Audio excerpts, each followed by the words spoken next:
always have an answer. There's nothing worse in my mind. Again, this is my opinion that, well, why did you miss the quarter? Or why did you all do so well? It's not always bad, right? Like, why did you all finish at 127%? I don't know. That is a horrible answer. Versus sometimes people feel when it's a bad answer, if you have an answer to the answer, here's why we missed this quarter. And here's the 3 bullets. And here, I ran some analysis, et cetera. And here's what we're doing to course correct it. That is a million times better than I don't know. Welcome to RevOps Rockstars, in pursuit of unicorns. I'm David Carnes. And I'm Jarin Chu. Join us as we interview RevOps leaders to explore the challenges they have faced, the biggest lessons they've learned, and what they think makes a RevOps rockstar. This show is brought to you by OpFocus, on a mission to help companies run their businesses better by letting you focus on growth while we scale your operations. Let's get this show on the road.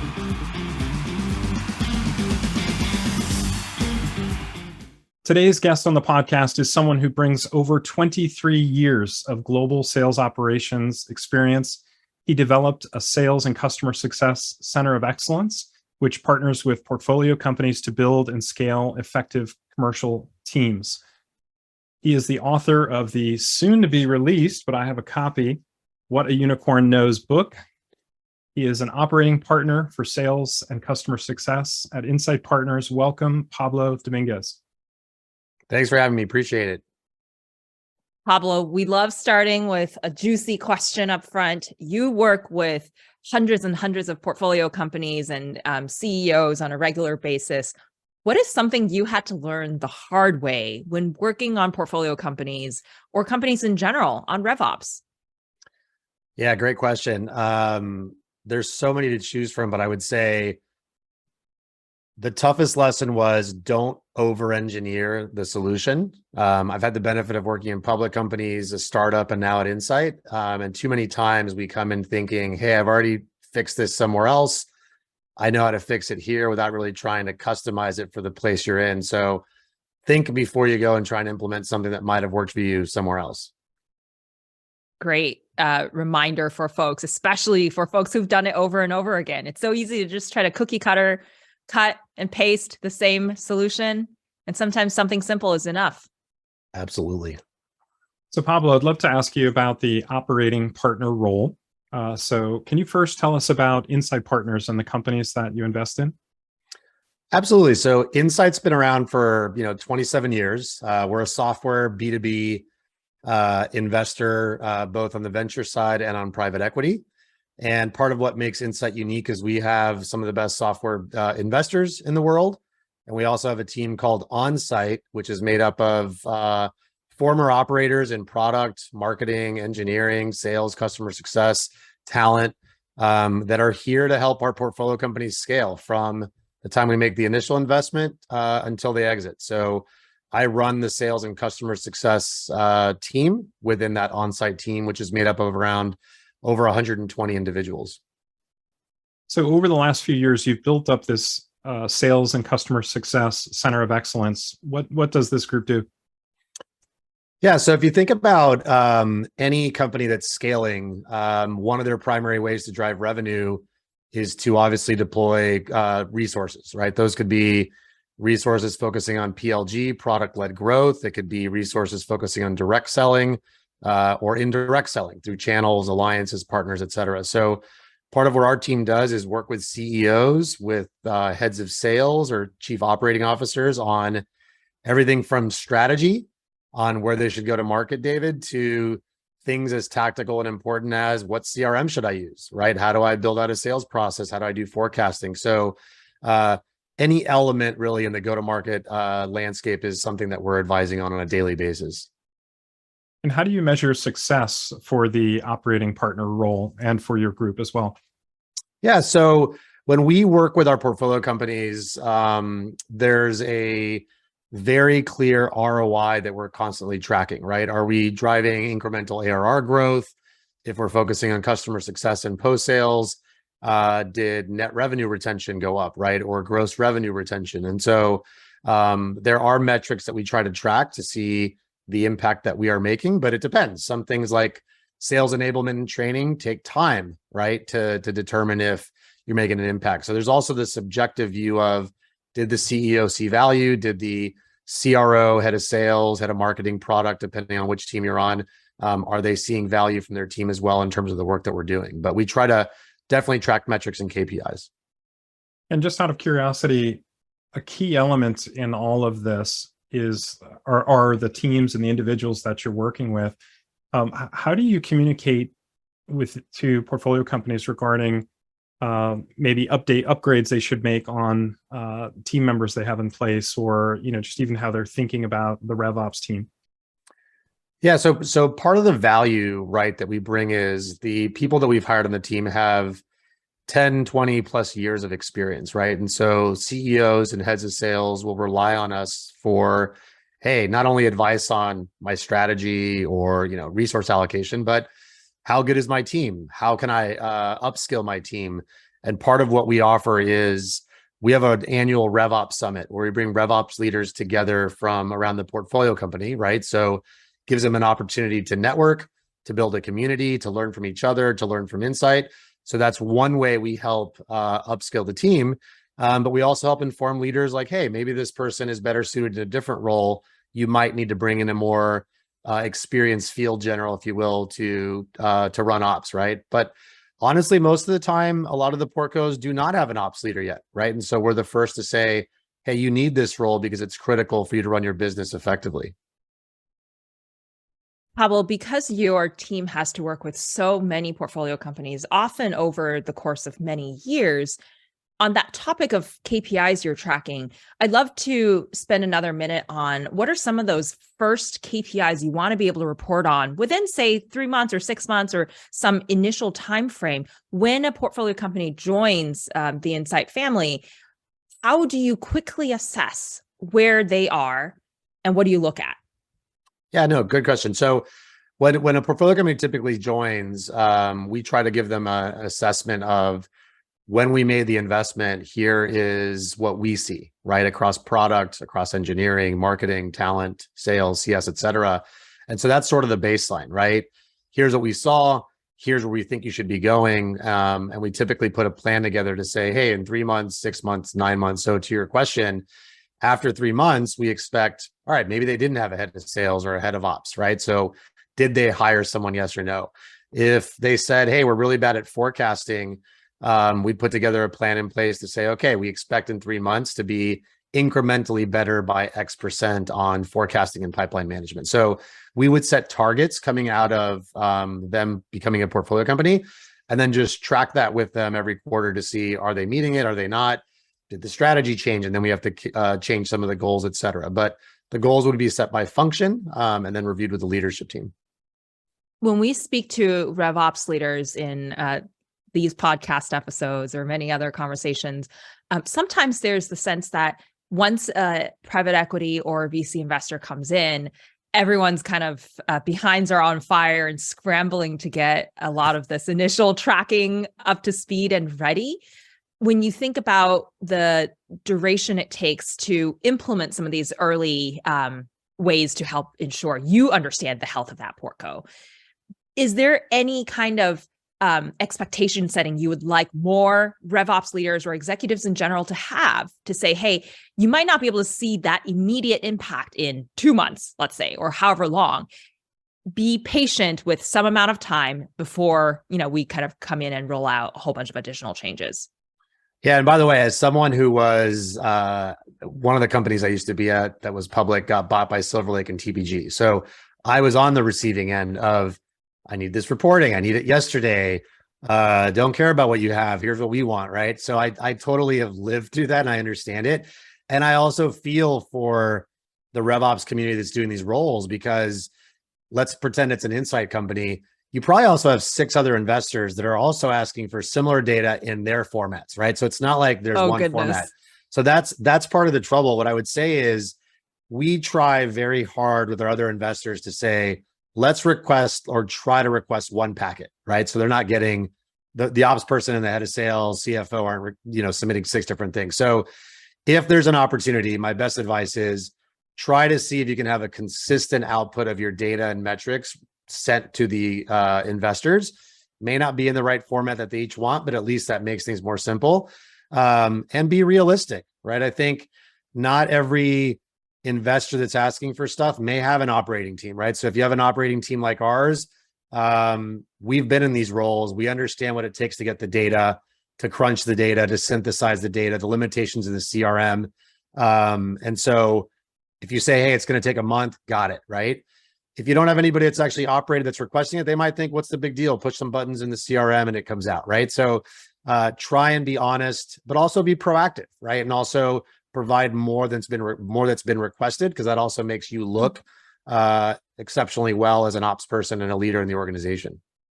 I really like that advice, which is we, as portfolio companies, for example, people in RevOps, we have that same responsibility to educate those who we work with through the board, through those centers of excellence. If they have a center of excellence, they're lucky enough to work with folks like yourself, Pablo, where you have done that internally in a company. I think it's easier to communicate it. But otherwise, it is up to the portfolio companies, executives themselves, to come and say, these are the challenges we're facing, and this is the amount of time it takes to actually get this ready for you. Absolutely. Let's kind of broaden the topic a little bit. We've been talking more about reporting and KPIs. What are some of the factors you look for in a successful RevOps team? And what does a well-oiled RevOps machine typically look like in your portfolio? Yeah, and let me answer that this way. So I started my ops career in HR. Like when I left consulting and I went to first public company, I started doing sales compensation planning in HR. And so you're probably wondering, well, hey, how did that lead to operations, right? The most successful ops people that I've seen out there, or really any leader, doesn't have to just be ops, but since we're talking about ops, they know how to drive value and build relationships with the commercial teams, right? And they become trusted advisors. And so that's sort of how I went from designing sales comp plans to, hey, this person should be doing something in operations. So there's different flavors of ops people, right? If teams are much more tactical and it's just an order taking team that is, hey, go fix this in the CRM, go run this analysis, I need quota set. Not that you can't be successful doing that, but if you really want to differentiate yourself and stand out as one of the best, you need to be a strategic thinker, have a seat at the table, be invited to board meetings, because you've got all the, if you think about like who has the knowledge of what's really going on in the business, it's the RevOps leader, right? Because the sales leader, they're salespeople, right? And they might have been a sales ops person at some point or a RevOps person, but they're not in the details like the RevOps person. So my advice is get out of the tactical nature of the business. Not that you're not going to do tactical, but if that's your primary focus, you're not going to be as successful. Be strategic first, while incorporating tactical aspects of it. And you're giving great advice here, which is, to think more strategically, not only to be that order taker, making sure, of course, the tactical execution is on lock, but also ensuring that you're looking ahead, also understanding the narrative of what's happening in the business. For a RevOps leader in a position where they have been traditionally more focused on that execution piece, how does one become that trusted advisor? How do they elevate themselves into a more strategic visionary role? Yeah, so here's what worked for me, right? And I stole a page out of one of Colin Powell's books. I forget which one it was, but Colin Powell, former Secretary of State and sort of Joint Chiefs of Staff, he would go out and talk to troops. He would just show up at bases unannounced. And, the 1-star, 2-star generals would be like, oh, he's here to meet with us. And he'd be like, no, I want to go sit down with the troops and like find out what is going on. And I took that to heart when I did my roles, and I would go interview reps, BDRs, reps, managers, do ride-alongs. This was back in the day when people drove around more so than selling virtually now, but to get a sense of like, how did people sell? What was the process? What challenges were they finding on calls with customers, right? What collateral were they taking with them to talk to customers? At one company, reps would open up their trunks of their cars when we would go talk to a customer, and they'd have all this paper. And I was like, oh my God, like how arduous and cumbersome.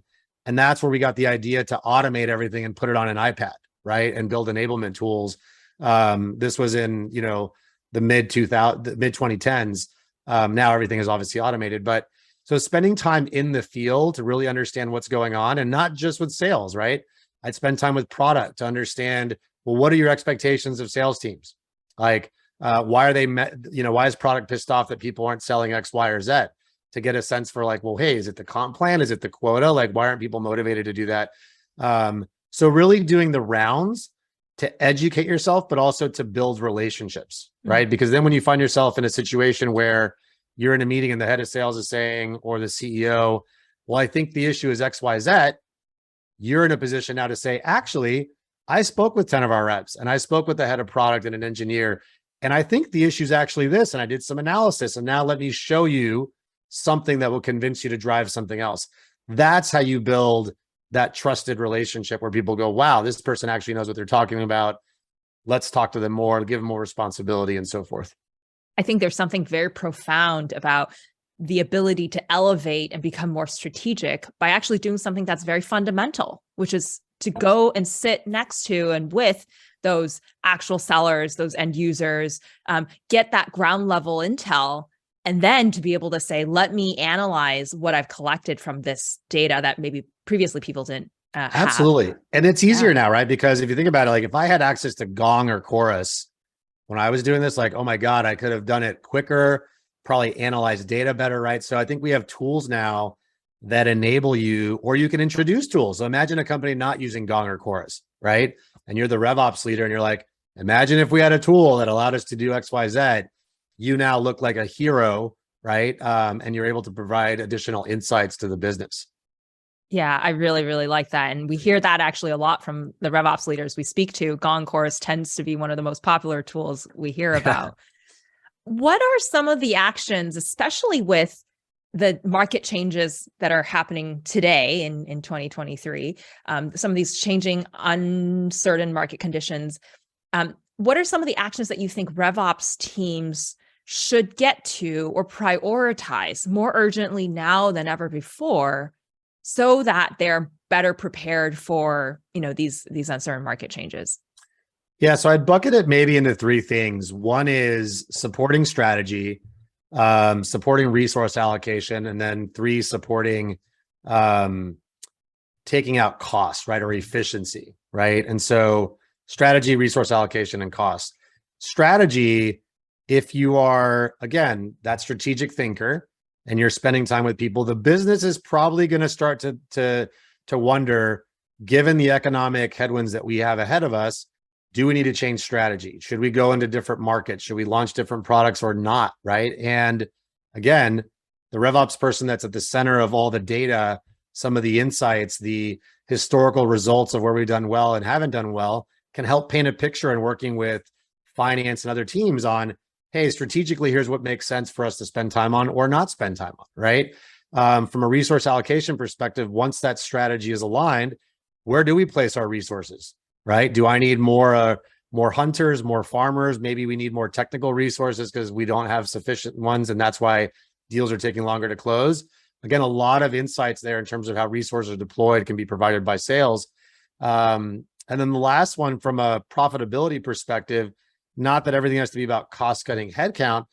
If you think about the role that go-to-market plays, there's a lot of tools, right? The single, probably most expensive tool is your CRM, right? Then you add on Gong on top of that. You add on a Gainsight, other solutions. And typically the RevOps person is at the center of that, working with IT, right? And so you've got visibility into usage, what's adding value, what's not. Maybe we can add a different tool, which helps us solve some problems that then reduces cost elsewhere or drives incremental revenue. So I think being proactive on those three elements, again, guarantees you a seat at the table, but helps you be part of the solution for your business to drive sustainable growth.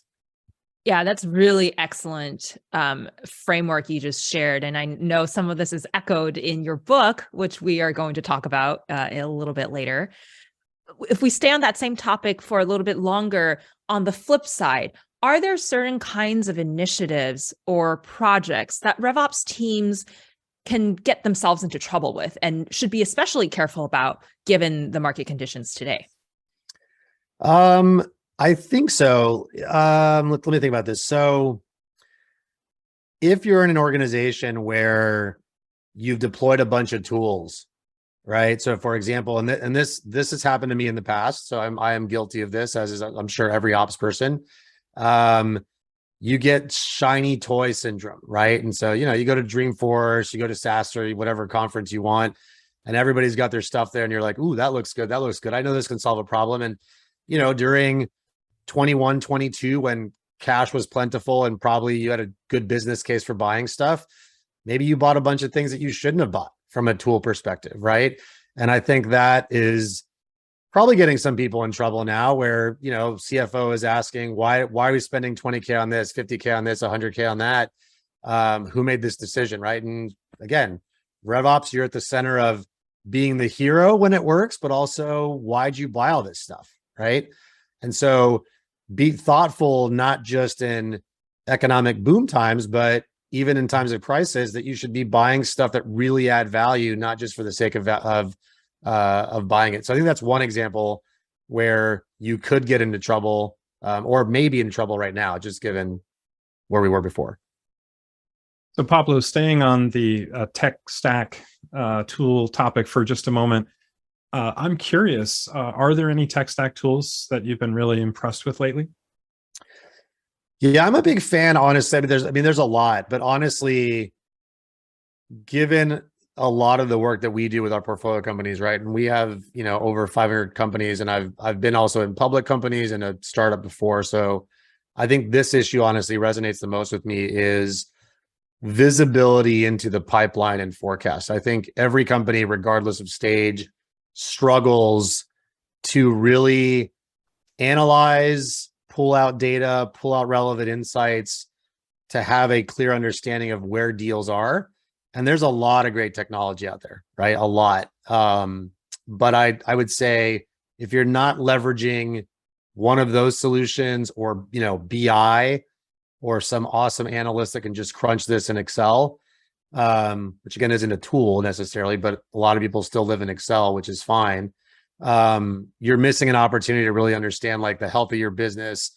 And especially in today's time, David, right? Like, the lagging indicators aren't as important anymore, right? Because they don't help me be nimble and quick. So great that I know that, X% of my reps are hitting quota, or what my ARR growth is, or my net retention, et cetera. But having the ability to quickly say, well, what's my average sales cycle, right? Are deal sizes decreasing or increasing? How much pipeline am I building week over week, month over month? And can that tell me how the quarter is going to shape up, or the year? And can I do trending, right? Assuming I've got multiple months or quarters or years of trending, I can be much more accurate to tell the board, guess what? We've always been able to hit our quarter when we're in week 11 and we're X% below target, right? So we're not concerned. But if you don't have that data, you're sort of just guessing. And so I'd say, try and invest in technology that gives you better visibility into the health of your business. I think that's so valuable. You think of a tool like Salesforce that provides 5, 6, 7 different ways to do trending, but not all of it's turned on. Some of it requires a bunch of steps to enable, whereas some of these BI tools that provide both predictive capabilities, but also provide just automated trending, you actually have that visibility that you want, that you're suggesting to provide. So, yeah. I'd like to talk about evaluating new companies for a moment. And specifically, is there anything that is a red flag within RevOps when you're looking at new companies? Absolutely. So I have the benefit, and my team, of helping to evaluate from a go-to-market lens when the investors want to make an investment. And sometimes ops is on the call, sometimes not. But let's for the sake of this question, if ops is on the call or participating, there's nothing worse than when teams don't know their numbers, right? Or someone says, I ask you, David, so what's your call for the quarter, right? We're in Q1 now for most people. And you say 4 million. And then Sally, who's the RevOps person, goes, actually, it's 3.75, David. And it's like, well, hold on a second. Like, how do you not know that, right? On the contrary, I would say what makes us feel great, right, is when we ask a question and someone says, hold on a second, let me pull up my Salesforce dashboard. Let me show you how we manage the business, right? Or the BI tool or one of these other, third parties, and you can actually see they're clicking in, and it's not just a PowerPoint slide that sometimes you don't know if it's real or not, right? And they're changing the graphs, and you're like, wow, okay, they actually are managing the business effectively, right? Doesn't mean there may not be challenges, but they know what they're doing. That's what you're testing for, is do they know what they're doing? And is someone here competent and strong enough that we're like, wow, this person is going to help this company scale. Can't wait to work with them. So Pablo, I was cringing there for a moment when you were talking about the numbers not tying out. I at one of the software companies I worked for many years ago, the CFO drilled that in. He's like, if you're saying it over here, it has to equate over here. Yeah. Reporting across, even across different systems, but he just insisted on that as a concept. I think it's a really valuable one. Absolutely. When somebody answers like that they actually want to show you, you probably don't expect them to spend a long time in there, but specifically pulling up what it is, let's say one of the BI tools, and just showing you the data and maybe drilling down a level, but not going too long on the topic. You think that's a very positive. I think it's very helpful, because actually I will now go deep on that topic, because we are experts. Like, my team has run sales teams, they've run operations, channels, sales engineering teams. So they know what questions to ask reps, right? So once you open up Salesforce, one, kudos, because you've got something cool willing to show us, but also be careful, because at least at Insight, we will say, all right, let's click on that deal. Let's open it up. I want to see the notes from what the rep called. All right, it says it's in a commit category, and we're, a couple of weeks away. We'll literally have like a deal review, right? And so hopefully the data is accurate. And again, for everybody out there and you guys, nobody's data is perfect, right? There's no such thing as 95% or better CRM data. I would argue if you're 85% or better, you're in the top 1%, because reps are humans. They don't like updating stuff, right? So just be prepared to be able to drill in if somebody asks you a question. But again, if you are an awesome RevOps leader and strategic and tactical, that should not be an issue, because you're living in there anyway. If you're not, I will quickly know within 2 minutes that you have no idea what you're talking about. You've mentioned a whole bunch of drilling in, being prepared with additional data. Hey, maybe even coming to those board meetings if you're invited with that extra data ready. You also mentioned that lagging indicators aren't as important anymore, that you want to be able to see maybe some more leading indicator metrics that help advise on trends. How are things looking month over month or week even? I think for a lot of RevOps leaders, one concern is, when is it too much that I'm kind of bringing to the table with someone that's from my investor, like yourself?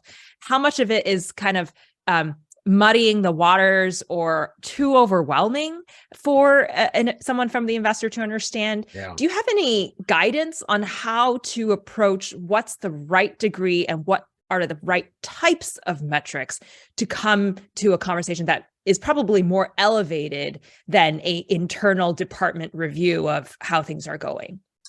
Yeah, I'm glad you brought it up, because not that lagging indicators are not important anymore, but they're always important, but they don't give us the future looking view, right? Or forward looking view. So, and you're right. I've seen too many times where board decks, or even just, weekly updates, monthly updates have pages and pages of analysis, and you're like, where do I focus, right?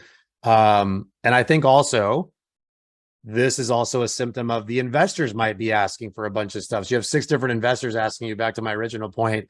And so you, as the ops person with your CEO, with your head of sales, is like, well, let's just give them everything, right? And then we end up confusing everybody. So I think it's also incumbent on the RevOps person with their sales leader to say, these are the metrics that we think are the most important. You might have asked for 200, but let's be realistic. You're not going to look at 200. So I'd split them up into lagging versus leading, right? And I think there's business metrics in terms of the health of the business, right? Is revenue growing, right? Or ARR, is net retention, GRR. Like, honestly, those 3 are the primary metrics, I would say. Then there's rep performance metrics. Like, are your reps achieving quota or not, right? What percent are above quota? What percent are at 80%? Are reps ramping, right? There's that element. And then there's leading indicators, like we talked about, right? Are deal sizes changing? Are you building pipeline? Are sales cycles increasing, decreasing? So I would pick, honestly, no more than 15 in total to help tell a story and then connect the dots, right? People might want to double click. So for example, always be prepared for the 200, but you need to figure out like, what's the dashboard in my car that I'm looking at? That's all I need. But if I wanted to click on a little menu item, I could double click and look at the tire pressure, right? But the tire pressure is not there front and center for you. You have to sort of find it, right?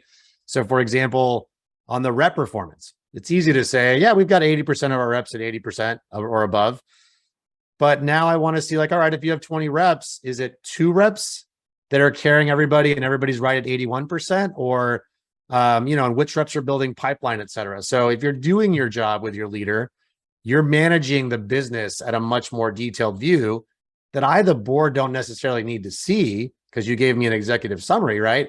But if I wanted to double click, you should be able to say, oh, I've got that, right? Because that's how I manage the business day to day, but it's not something I necessarily need to give you all the time. Yeah. And I suspect that trust also gets built over time when those dashboards are easily accessible, when we need to have that deeper dive conversation to see, oh, all the ducks are in a row, or it looks like the team has a methodology or way of thinking about the analysis behind everything that they present to us once a quarter at the board meeting level. Correct. And my other advice is, if you're good, try to be great, obviously, always, right? But always have an answer. There's nothing worse in my mind. Again, this is my opinion that, well, why did you miss the quarter? Or why did you all do so well? It's not always bad, right? Like, why did you all finish at 127%? I don't know. That is a horrible answer. Versus sometimes people feel when it's a bad answer, if you have an answer to the answer, here's why we missed this quarter. And here's the 3 bullets, and here I ran some analysis, et cetera. And here's what we're doing to course correct it. That is a million times better than I don't know, right? Or even, why'd you do so well? And you can explain it and you dug into it, or we're not sure yet, but here's what the data is showing us. We're double clicking in. We'll have an answer to you next week. Again, that shows that you're taking the initiative. You understand your business. You're digging into it versus, I don't know, makes it seem like, well, wait, you have a whole RevOps team. Like, don't you guys analyze this stuff to find out what's going on? So always have an answer. What I'm hearing is come prepared with an opinion, of course, having done your homework. I think more often than not, RevOps leaders are asked to have a prescription, even what you recommend to do next. But the last thing also is be proactive. Don't wait until you're asked. Come with those recommendations ready in your pocket and be prepared to answer those. Love that. Correct. Yep. Pablo, I want to switch gears and talk about your upcoming book, which is coming out on February 21st, 2023, in just a few days after the podcast episode goes live. This book is called What a Unicorn Knows, and you co-wrote it with Matthew May. Tell us a little bit about the book and why you set out to write it. Yeah, so Matt and I have been working together for about 11 years now. I met him at a public company that I was at, and we had brought him in to do some lean work. So lean, for those of you that may not know about lean, you might have heard about Six Sigma. Lean is different, but it stems from the Toyota days in terms of process optimization, right? And I worked with Matt at a public company, then brought him into a startup, had very successful results there. And then when I joined Insight, we brought him on board, and he's been working with a lot of our portfolio companies since then. And about 6 years ago, when I was at the startup before I joined Insight, we started realizing that the concept of lean, which was born in manufacturing, and then the lean startup book was written, and it was more about product, right? It went from manufacturing to product, but it had never really been applied to go to market, right? Sales and marketing. And so Matt and I started talking and saying, hey, we've had a lot of success with a lot of companies. Why don't we start documenting a lot of these principles and provide it to the community? Because it is so relevant, honestly, in any aspect of your life, not just in what we talk about, but in any time you're looking for efficiencies. So that's where the book was born. And again, we are super excited to have it released in a couple of days and share how any business, whether you are public, a startup, et cetera, can leverage it. The reason why it's called What a Unicorn Knows is we basically just took the successes of some of the most successful unicorns that were actually applying lean principles as examples. But honestly, it can be applied to any business. In reading the first few chapters of the book already, you talk extensively about borrowing these principles. You've been mentioning lean. Matt has that background working with a lot of that Toyota kind of framework. How do you see some of those manufacturing principles applying to the world that we're in, which is primarily software and SaaS specifically? Yeah, so let me take one of the principles in the book which is all about lean process, right? And lean process stems itself from like the removal of waste, right? So in manufacturing, it was about how do I build a widget in a much more efficient manner. If you think about a lead that's coming in from a customer turning into cash in a customer, there is a marketing process there, there's a sales process there, there's a post-sales process with implementation, billing, et cetera, which we found all to be rife with tons of waste. When we do process engagements with companies, on average, and I say average, right, because it's typically higher, we're removing 25% of waste in that sales, post-sales marketing process without spending a dime, right? So this is not about, hey, let me buy a tool to help, fix things. Let me add headcount. This is just taking what's existing in the process and making it much more simple, which, by the way, then when you put technology on top of it, you get, factors of 10x plus in terms of efficiency. But if you think about what it takes to close a deal, to implement a deal, to get paid, so many use cases to make that much more efficient. So Pablo, you stole my thunder a little bit. I did mark that quote about the 25%. You said that comes about as the result of your lean Kaizen sprints. I lived in Japan for 3 years. I've been to Toyota headquarters as part of a business degree. I saw some of that up close firsthand. I'm excited to hear about your definition of the lean process sprint and how RevOps leaders could achieve that 25% that you're absolutely talking about. And I think honestly RevOps is at the heart of the lean process work, right? Because those are the individuals that are working on lead to cash processes, working on systems. They are connecting the dots between marketing, sales, post-sales, finance, et cetera. And so what we love about the sprints, David, is the work is being done. And this ties back to, there's a reason why Colin Powell went to talk to the troops, because the troops are the ones that are on the ground that know the truth, right? And so our Kaizen sprints are embedded in that thought that you bring teams of people together to map out the existing process, not executives, not C-level people. These are sales reps, marketing people, customer success people, a BDR, the people actually doing the work, right? And so it's amazing that when they map out the existing process, how much waste they see, right? Like, why are we even doing this? I don't know. I got hired and Sally told me that this was my job when I got hired. And then I handed it over to Johnny, right? And then once they map it out and they see what today looks like, you ask those same people to say, okay, you all will map out the new process, not your executives. And so it's amazing when you ask people that actually do the work to come up with something more simplified, why it's so easy to get 25% removal and waste, right? At least. And then once that second sprint is done where they map out a whole new process, you take it to the executives and you say, we want to go do a minimum viable product. So we're going to go test this. Do you approve it? And once it's tested, you implement it. And every single time we've done this, guaranteed 25% or better improvement, just because it's unbelievable how much waste gets embedded, year over year.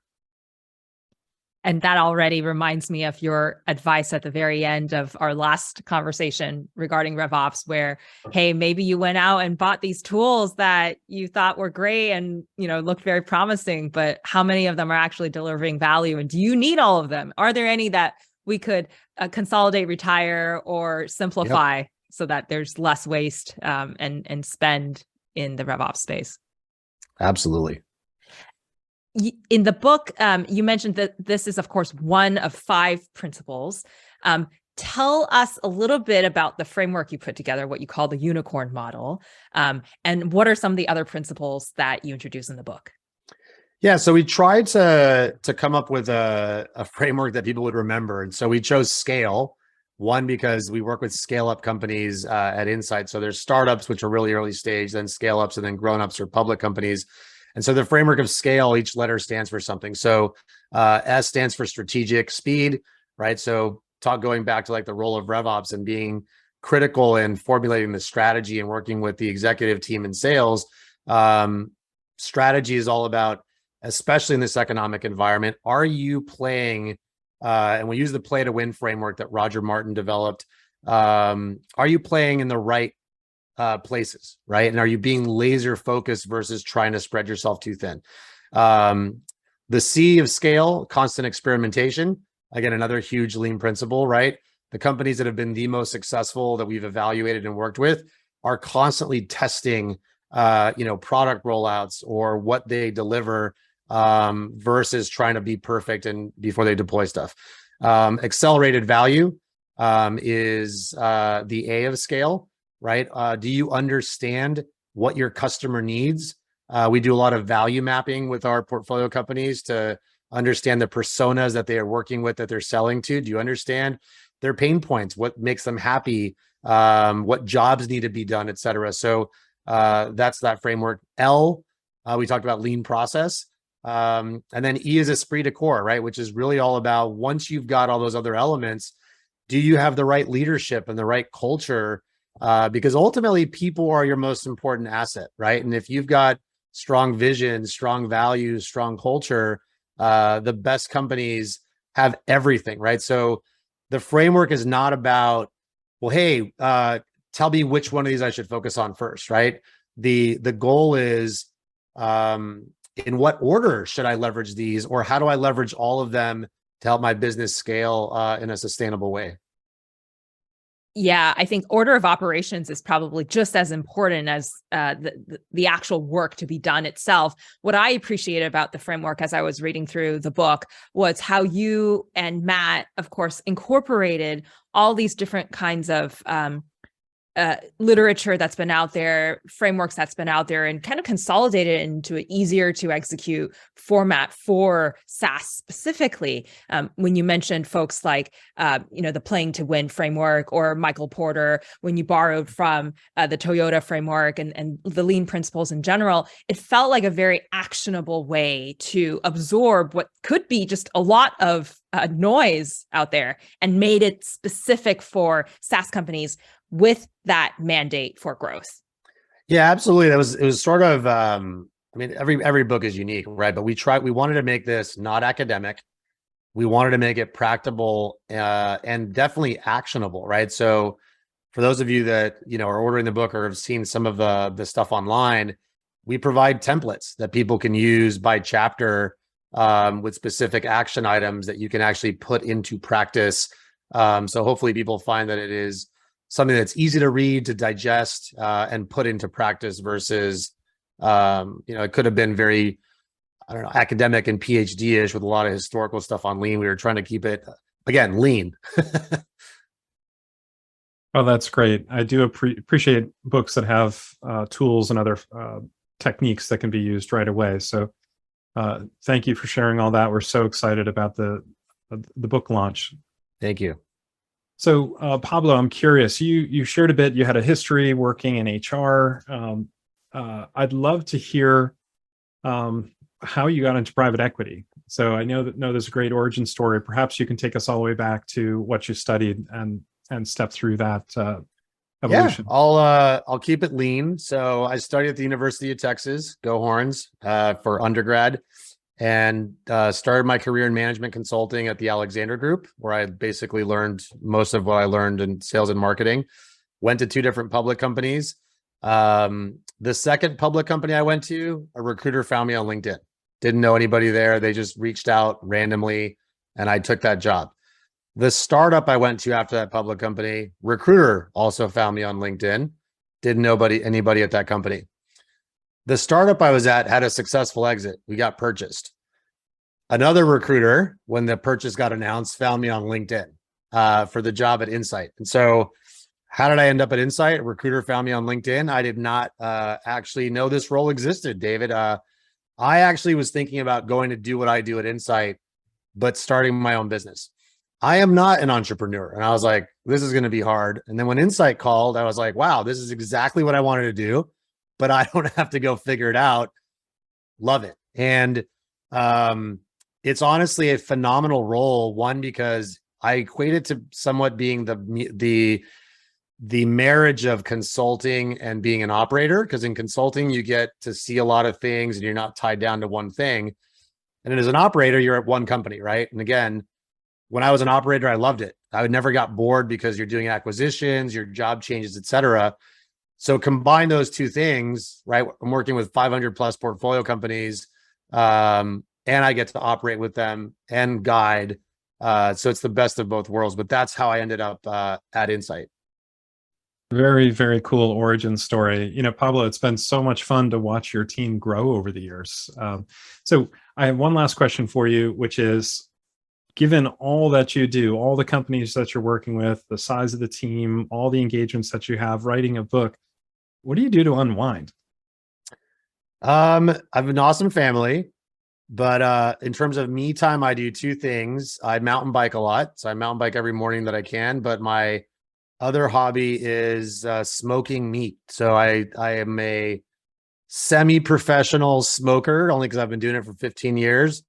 And you will find me smoking, I guess, all week and on the weekends, because the kids will say, hey, we want ribs today. So then I've got to be outside in the morning smoking. And if it's snowing, as long as it's not raining, I'm smoking. So apologies for those of you that do not eat animals, but I do also smoke vegetables. So instead of going to Franklin's barbecue when I'm in town in Austin next month for your book launch party, maybe I just need to go visit you, Pablo, for delicious barbecue. So the funny thing is, I was on the Franklin's barbecue smoker waiting list for 3 years, and that's the actual smoker I use is one of Franklin's hand-built smokers. Wow. Okay. So definitely next party in your backyard. So, yeah, this is now an advertisement for Franklin's Barbecue in Austin, Texas. Not sponsored by Franklin. All right. Last but not least, we want to share a lot of these resources you've mentioned with the community. Where can people find you, Pablo, if they want to follow more of your latest and greatest RevOps or operating knowledge and advice? Yeah. So even if you're not a recruiter, I am very active on LinkedIn. So you can find me on LinkedIn. You can message me. I actually talk to a lot of people on LinkedIn. If you want to hear more or understand more about some of the principles in the book, you can go to whataunicornknows.com. The free first chapter is on there if you want to get a sense of what everything's about before you go and commit to buying a book you don't know anything about except what we talked about today. But yeah, always happy to help out the RevOps community as much as possible, since that is where a lot of my career has been. And I realize how important and critical the role can be to the success of a company. And where can folks find out more about Insight Partners, but also some of the publications that the Centers of Excellence put out regularly? Yeah. So one of the beautiful things is we make a lot of our content, if not most of our content, public. So if you want to go to insightpartners.com, and you go to the blog section or content section, you will see a lot of the materials that we provide out to the public. I know we just reposted this morning some best practices on President's Club, which if you're in RevOps, you're probably helping people figure out like, hey, are we doing a P Club or not this year, given the economy, or do we push it out? So things like that can be found online. And if after reading it, you want to reach out because you have a question, again, feel free to do so on LinkedIn. Pablo, this has been such an enjoyable episode. We really appreciate you taking the time to spend with us. You talked about a framework of actions for RevOps leaders to support strategy, supporting resource allocation, taking out cost. You talked about liking tools that support visibility into the pipeline and forecast. You talked about I don't know being a horrible answer, and I really appreciate that people can be prepared for what analysis went into that current situation that they're not understanding, but at least being prepared to say what they're doing to get you an answer. You also shared a bit about your book, which I believe the release date officially is February 21st. Is that correct? That's correct. So anyway, thank you for spending the time with us to share so many of your insights. We really appreciate you and your time today. No, thank you for having me. I appreciate it. And I also want to, of course, thank our growing audience. We're loving the interactions and comments on LinkedIn. Keep those coming. If you feel like this podcast episode, this conversation with Pablo has been helpful for your career and your growth as a RevOps leader, please, of course, share the podcast and the episode with a colleague or with a friend. And certainly go out and pick up a copy of Pablo's new book coming out in a few days after this episode releases, What a Unicorn Knows. Pablo, it was so much fun to have you on the podcast. Thank you for joining us today. Thank you both. Appreciate it. And this has been another exciting, informative, learning-filled episode of RevOps Rockstars. See you next time. Stay classy, Rockstars. And that wraps up another episode. Thank you so much for joining us. For show notes and other episodes, visit RevOpsRockstars.com. RevOps Rockstars is sponsored by OpFocus. Visit OpFocus.com to learn more about how OpFocus helps SaaS companies scale their revenue operations.